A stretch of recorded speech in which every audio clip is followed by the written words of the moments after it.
Love situation at present ಅಲ್ಲಿ ಹೇಗಿದೆ ಅನ್ನೋದನ್ನ ನೋಡೋಣ. ಸರೆಂಡರ್ ಕಾರ್ಡ್ ಅನ್ನ ತಗೊಂಡಿದ್ದೀನಿ. ಸರೆಂಡರ್ ಟು ಪ್ರಯರ್ ಅಂತ ಕೊಡ್ತಾ ಇದ್ದಾರೆ.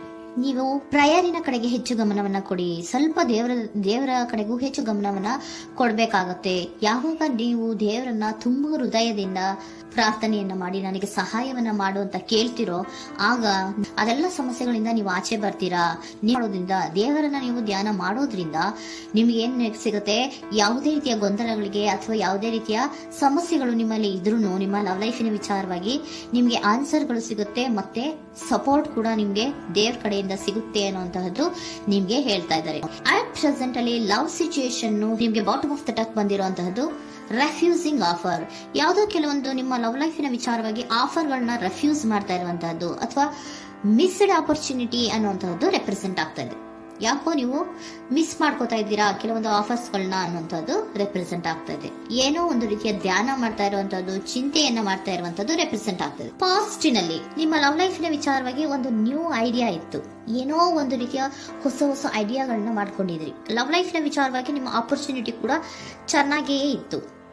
ಆದ್ರೆ ನಿಮ್ಮ ಲವ್ ಲೈಫಿನ ವಿಚಾರದಲ್ಲಿ ಕಿಂಗ್ ಆಫ್ ಸೋರ್ಟ್ಸ್, ನೀವೇನನ್ನ ನಿಮ್ಮ ಲವ್ ಲೈಫಿನ ವಿಚಾರವಾಗಿ ಏನನ್ನ ಎಕ್ಸ್ಪೆಕ್ಟ್ ಮಾಡಿದೀರಾ ಪಾಸ್ಟಿನಲ್ಲಿ ಅಂದ್ರೆ, ಲವ್ ಲೈಫಿನಲ್ಲಿ ಒಂದು ಕ್ಲಿಯರ್ ಇರಬೇಕು, ಕ್ಲಾರಿಟಿ ಇರಬೇಕು, ಮತ್ತೆ ಯಾವುದೇ ವಿಚಾರ ಕೂಡ ನಿಮ್ಮ ಲವ್ ಲೈಫಿನ ವಿಚಾರದಲ್ಲಿ ಮುಚ್ಚುಮರೆ ಅನ್ನೋದು ಇರಬಾರ್ದು. ಸ್ಪಷ್ಟವಾಗಿರ್ಬೇಕು, ಸ್ಪಷ್ಟವಾಗಿ ಹೇಳ್ಬೇಕು, ಏನ್ ಹೇಳ್ಬೇಕೋ ಅದು ಸ್ಪಷ್ಟವಾಗಿ ಹೇಳ್ಬೇಕು ಅನ್ನುವಂತಹದ್ದು ಎಕ್ಸ್ಪೆಕ್ಟ್ ಮಾಡುವಂತಹದ್ದು ಪ್ರೀತಿಯ ವಿಚಾರದಲ್ಲಿ. ಮತ್ತೆ ಕ್ಲಿಯರ್ ಆಗಿರ್ಬೇಕು. ಏನು ಅಂದ್ರೆ ನಿಮ್ಮ ಲವ್ ಲೈಫಿನಲ್ಲಿ ಒಂದು ಸ್ಟ್ರಾಂಗ್ ಆಗಿರ್ಬೇಕು, ಸ್ಟ್ರಾಂಗ್ ಬಾಂಡೇಜ್ ಇರಬೇಕು. ಮತ್ತೆ ಯಾವುದೇ ರೀತಿಯ ಚೈಲ್ಡಿಶ್ ಬಿಹೇವಿಯರ್ ಅನ್ನ ಮಾಡಬಾರ್ದು ಅನ್ನೋದು ಪಾಸ್ಟಿನಲ್ಲಿ ನೀವು ಎಕ್ಸ್ಪೆಕ್ಟ್ ಮಾಡಿರೋಂಥದ್ದು ರೆಪ್ರೆಸೆಂಟ್ ಆಗ್ತಾ ಇದೆ. ನೀವು ಅದೆಲ್ಲ ಎಕ್ಸ್ಪೆಕ್ಟ್ ಮಾಡಿದಾಗ ಯಾವಾಗ ನಿಮ್ಗೆ ಅದು ಸರಿ ಹೋಗಲ್ಲ ಅನಿಸ್ತೋ ಆಗ ನೀವು ಪ್ರೀತಿಯಿಂದ ಮುಂದೆ ಬಂದಿರುವಂತಹದ್ದು ಬಿಟ್ಟು ಮುಂದೆ ಬಂದಿರುವಂತಹದ್ದು ರೆಪ್ರೆಸೆಂಟ್ ಆಗ್ತದೆ. ಮೋಸ್ಟ್ ಪ್ರಾಬಬಲಿ ನಿಮ್ಮ ಕೆಲವೊಬ್ಬರಿಗೆ ಈಗ ಆಲ್ರೆಡಿ ಕೆಲವೊಂದು ರೀತಿಯ ಬ್ರೇಕಪ್ ಗಳು ಆಗಿರಬಹುದು, ಕಮ್ಯುನಿಕೇಶನ್ ಇಲ್ಲದೆ ಇರುವಂತಹದ್ದು ರೆಪ್ರೆಸೆಂಟ್ ಆಗ್ತಾ ಇದೆ. ಮೋಸ್ಟ್ ಪ್ರಾಬಬಲಿ ನೀವು ಇವಾಗ ಇಬ್ರು ಕೂಡ ನೀವು ಮಾತಾಡದೆ ಇರುವಂತಹದ್ದು ರೆಪ್ರೆಸೆಂಟ್ ಆಗ್ತಾ ಇದೆ. ಸೊ ಯಾವುದೇ ರೀತಿಯ ಕಾಂಟ್ಯಾಕ್ಟ್ ಅಲ್ಲಿ ಇಲ್ಲದೆ ಇರುವಂತಹದ್ದು ರೆಪ್ರೆಸೆಂಟ್ ಆಗ್ತಾ ಇದೆ. ನೋಡಿ, ಮುಂದೆ ಮುಂದೆ ಬರ್ತಾ ಇರುವಂತಹದ್ದು ರೆಪ್ರೆಸೆಂಟ್ ಆಗ್ತಾ ಇದೆ. ಯಾಕೋ ತುಂಬಾ ಬೇಜಾರಲ್ಲಿ ಇರುವಂತಹದ್ದು. ಪಾಸ್ಟಿನಲ್ಲಿ ಕೂಡ ನೀವು ಲವ್ ಲೈಫಿನ ವಿಚಾರವಾಗಿ ಕೆಲವೊಬ್ರು ಬೇಜಾರಲ್ಲಿ ಇರುವಂತಹದ್ದು ರೆಪ್ರೆಸೆಂಟ್ ಆಗ್ತಾ ಇದೆ. ಯಾಕೋ ಕ್ಲಾರಿಟಿ ಇಲ್ಲ, ಕ್ಲಿಯರ್ ಆಗಿರ್ಬೇಕು, ಸ್ಪಷ್ಟವಾಗಿರ್ಬೇಕು. ಏನ್ ಮಾತಾಡಿದ್ರು ಅದರಲ್ಲಿ ಯಾವುದೇ ರೀತಿಯ ಮುಚ್ಚುಮರೆ ಇರಬಾರ್ದು ಅನ್ನೋದು ನೀವು ಎಕ್ಸ್ಪೆಕ್ಟ್ ಮಾಡುವಂತಹದ್ದು. ಪಾಸ್ಟಿನಲ್ಲಿ ಕೂಡ ನಿಮ್ಗೆ ಸ್ವಲ್ಪ ಬೇಜಾರುಗಳಾಗಿರುವಂತಹದ್ದು ರೆಪ್ರೆಸೆಂಟ್ ಆಗ್ತಾ ಇದೆ. ಅಟ್ ಪ್ರೆಸೆಂಟಿನಲ್ಲಿ the moon card, 9 of swords, 6 of swords ಬಂದಿದೆ. ಮೂನ್ ಕಾರ್ಡ್ ಏನನ್ನ ರೆಪ್ರೆಸೆಂಟ್ ಮಾಡುತ್ತೆ? ಇಲ್ಯೂಷನ್ ಅನ್ನ ರೆಪ್ರೆಸೆಂಟ್ ಮಾಡುತ್ತೆ, ಕೆಲವೊಂದು ರೀತಿಯ ಭ್ರಮೆಗಳನ್ನ ರೆಪ್ರೆಸೆಂಟ್ ಮಾಡುತ್ತೆ, ಆತಂಕಗಳನ್ನ ರೆಪ್ರೆಸೆಂಟ್ ಮಾಡುತ್ತೆ. ಮತ್ತೆ ನಿಮ್ಮ ಲವ್ ಲೈಫಿನ ವಿಚಾರದಲ್ಲಿ ಯಾವುದೇ ರೀತಿಯ ಸ್ಥಿರವಾಗಿ ಇಲ್ಲ, ಯಾವುದು ಕರೆಕ್ಟ್ ಆಗಿ ಇಲ್ಲದೆ ಇರುವಂತಹದ್ದು ನಿಮ್ಗೆ ರೆಪ್ರೆಸೆಂಟ್ ಆಗ್ತಾ ಇದೆ. ನೆಕ್ಸ್ಟ್ ಕಾರ್ಡ್ ಏನ್ ಬಂದಿದೆ? ಸೆಕೆಂಡ್ ಕಾರ್ಡ್ 9 ಆಫ್ ಸೋರ್ಟ್ಸ್ ಬಂದಿದೆ.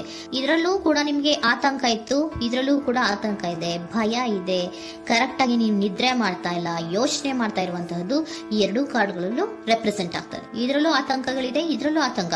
ಅಟ್ ಪ್ರೆಸೆಂಟಿನಲ್ಲಿ ಕೆಲವೊಂದು ರೀತಿಯ ವಿಚಾರಗಳಲ್ಲಿ ಭಯವನ್ನ ಪಡ್ತಾ ಇರುವಂತಹದ್ದು ರೆಪ್ರೆಸೆಂಟ್ ಆಗ್ತಾ ಇದೆ. 6 ಆಫ್ ಸೋರ್ಟ್ಸ್ ಕೂಡ ಏನಾಗ್ತಾ ಇದೆ? ಮೂವಿಂಗ್ ಆನ್, ಮುಂದೆ ಹೋಗ್ತಾ ಇರುವಂತಹದ್ದು, ಬೇಜಾರಿಂದ ನೀವು ಮುಂದೆ ಮುಂದೆ ಹೋಗ್ತಾ ಇರುವಂತಹದ್ದು ರೆಪ್ರೆಸೆಂಟ್ ಆಗ್ತಾ ಇದೆ. ಅಟ್ ಪ್ರೆಸೆಂಟಿನಲ್ಲಿ ಯಾವುದೇ ರೀತಿಯ ಸಮಾಧಾನದಿಂದ ಇದ್ದಿರುವಂತಹದ್ದು ಈ ರೀಡಿಂಗ್ ಗಳಲ್ಲಿ ಕಾಣಿಸ್ತಾ ಇಲ್ಲ.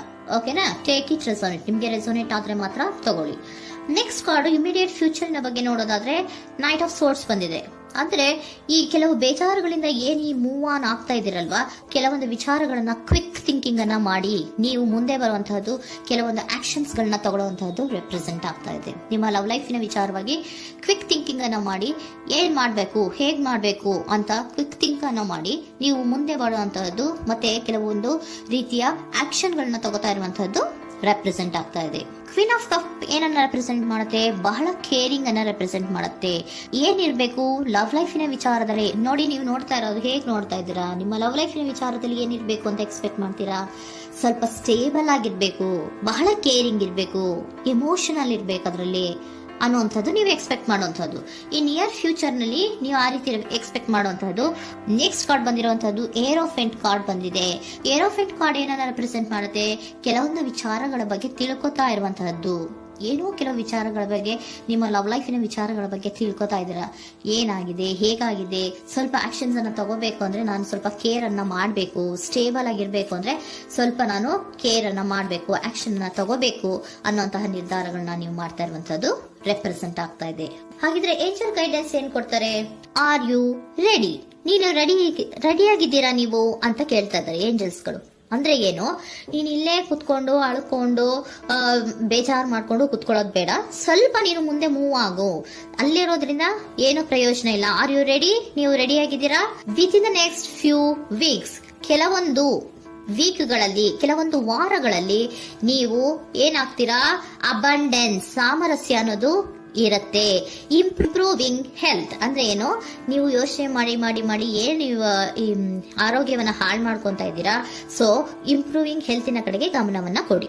ಆತಂಕವನ್ನ ಮಾಡ್ಕೊಂಡು ಭಯವನ್ನ ಪಡ್ಕೊಂಡು ಮುಂದೆ ಹೋಗ್ಬೇಕಲ್ಲ ಅಂತ ನೀವು ದಿನ ಹೆಂಗೆ ಕಾಲವನ್ನ ಮುಂದೆ ಹಾಕ್ತಾ ಇದ್ರೋ, ಅದಕ್ಕೆ ಏನ್ ಹೇಳ್ತಾ ಇದ್ದಾರೆ? Are you ready? ಮುಂದೆ ಬರೋದಕ್ಕೆ ನೀನ್ ರೆಡಿ ಆಗು. ಅಲ್ಲೇ ಕೂತಿರೋದ್ರಿಂದ ಯಾವುದೇ ರೀತಿಯ ಪ್ರಯೋಜನ ಇಲ್ಲ. ಸ್ವಲ್ಪ ನಿಮ್ಮ ಹೆಲ್ತಿನ ಕಡೆಗೆ ಗಮನವನ್ನ ಕೊಡಿ. ಸಮೃದ್ಧಿ ಅನ್ನೋದು ಬಂದೇ ಬರುತ್ತೆ, ಸಾಮರಸ್ಯ ಅನ್ನೋದು ಇದ್ದೇ ಇರುತ್ತೆ ಅನ್ನೋದು ಹೇಳ್ತಾ ಇದ್ದಾರೆ.